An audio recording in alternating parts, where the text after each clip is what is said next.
Welcome back to Starting Lineup. NCAA Season 102 is right around the corner. And we've got CSB Blazer star Justin Sanchez to tell us all about the green and white. Justin, welcome to the show. Ayos. Thank you for being here.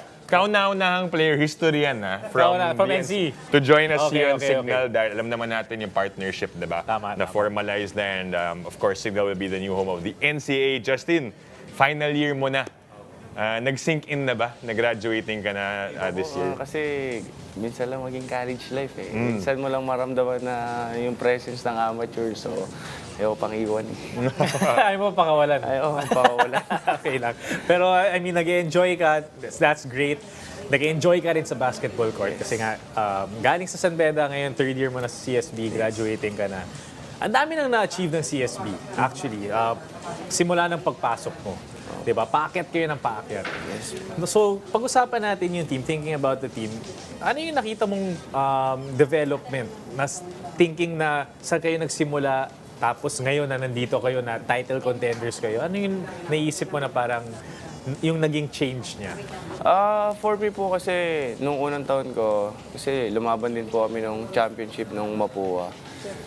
Naging maganda po yung run namin nun kasi pare-parehas kaming bago, pare-parehas kaming gutom, pare-parehas kaming bagong lipat. So parang yung goal namin is iisa lang talaga, to win a championship. But sadly, syempre, hindi binigay sa amin, hindi pa. Yun yung mga process pa na naiisip namin na hindi pa para sa amin.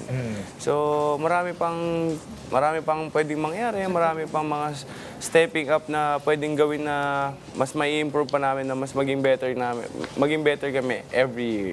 Which is nakikita ko naman this final year namin, unti-unti na nabubuo na ng solid ng yung samahan namin kasi doon naman nagsisimula lahat eh.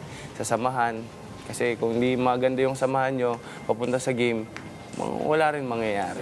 Speaking of samahan na yan, Uy! hindi pwedeng mag-isa si Justin. nangyari? Naging tatlo. Ito yung samahan na sinasabi natin dahil hindi naman pwedeng mag-isa siya dito. Sinamahan ka pa ni Allen tsaka ni Jamel. Thank you guys for being here. Welcome to the show, Allen. Pag-usapan natin yung nakwento ni Justin yung nangyari from the previous seasons. But ikaw bilang two-time MVP. Mr. lang naman. MVP. Ayun, two-time MVP. Defensive player. Defensive player. Oo.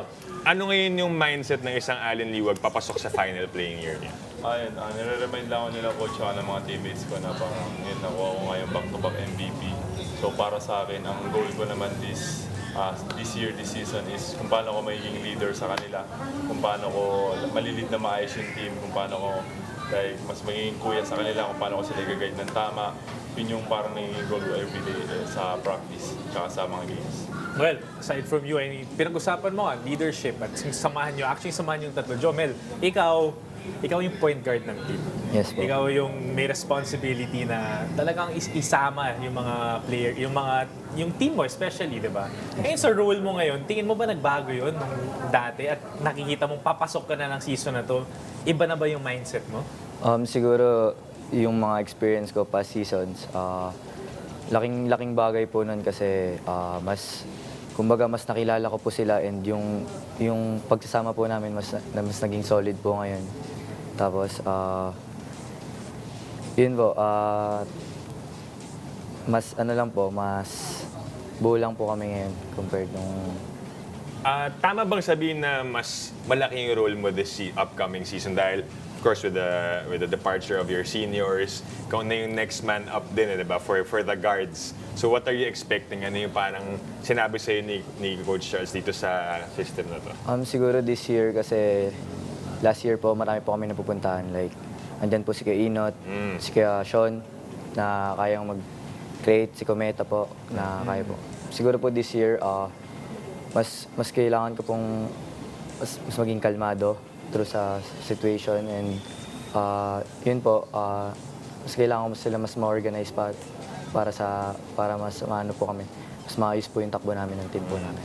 Ganda ng ganda actually, tuwang-tuwa talaga ako sa development nyo. Yung team ninyo under Coach Charles for 3 years, parang dire-diretso kayong paangat. Itong final year, Allen, minention mo, gusto kitang balikan. So beyond ka na ng paghahabol ng MVP, beyond ka na ng paghahabol ng defensive player. Pero syempre, gusto natin ma-achieve mo yun. But ngayon, nakafocus kayong tatlo, yung buong team na manalo ng championship.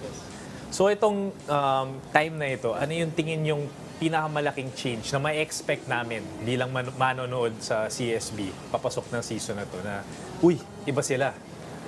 Siguro po yung magiging approach namin sa practice sa game, doon po magsisimula lahat.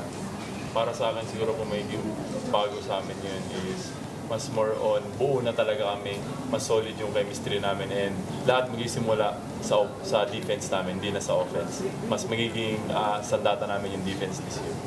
Justin, pag may ganyan kang kakampi, 2-time MVP, meron kang Jomel na ready to step up, ano yung confidence level mo? Kasi ikaw, sabi mo, bigay mo na lahat for your final year, minsan lang mag-college. Pag yan yung mga katabi mo, mga kasangga mo papasok ng NCAA ng gera. season. Oh, ng gera. Ng gera. Kumbaga, anong nararamdaman mo pagpasok sa court? First, syempre, hindi kami pwedeng mag-rely lang kay Allen eh. Dahil alam naman natin ang college basketball is diyan nagsisimula yung scouting eh.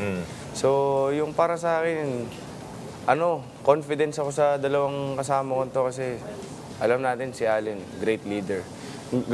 Basta great player siya. Ito si Jomel, alam niya na yung role niya na hindi lang ako i-score. Ang gagawin ko talaga is to create para yung mga teammates ko mabusog sa akin, maparamdam ko sa kanila na ito ako, which is ginagawa niya, and sobrang natutuwa kami kasi pag nagpa-practice kami, yung first 5 nila, yung tandem nila, nai-stress ako sa second group. Kasi parang, paano natin aawat yung dalawang to? Pag nag-ball screen yung dalawa, pag ginortat siya ni Allen, sa sobrang bilis nito, wala na nakakahabol eh. Di ba? Parang, imagine mo yung pre, parang ang hirap na, paano pa pag lahat kami ganun? Yung mindset namin. Kaya tama si Allen na sa sinabi niya na magsisimula lahat to sa practice.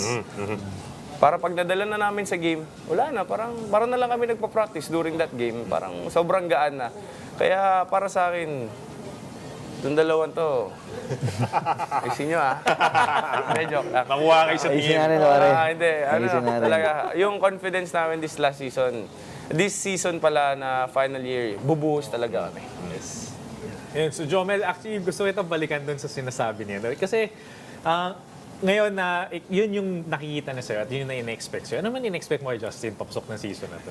Siguro, mas kalmadong Justin. Ayun! Yung kahit sobrang gulo na nangyayari, Mas mature, mas mature. Nakangiti na lang. mas relax and mas iintindihin yung solusyon. Kumbaga, parang, kasi leader namin siya eh. So, sa kanya kami nakatingin if sumabog siya, sabog din kami, if ever. Kaya yun po, yung pinakakalmadong Justin na nakilala. Kalmado na yan. Relax lang, relax lang. Chill Allen, yan, trop. lastly, message na lang sa CSB community na hindi na makapaghintay mapanood kayo ulit sumabak sa NCAA. Shoutout sa CSB community. Sana patuloy niyo kami supportahan this upcoming season. Manood kayo sa lahat ng games namin, and yun, asahan ko yung supporta niyo sa amin na manalo man matalo, and we will do our best para sa upcoming season. Yun, and we can't wait to see you guys play. Jomel, Justin, Allen, thank you so much and see you sa NCAA, and welcome again to Signal. Thank you po. Thank you po. Thank you po. Yeah, thank you guys for joining us. I'm Jet Manuel. I'm Dip Dipianco. This is Starting Lineup.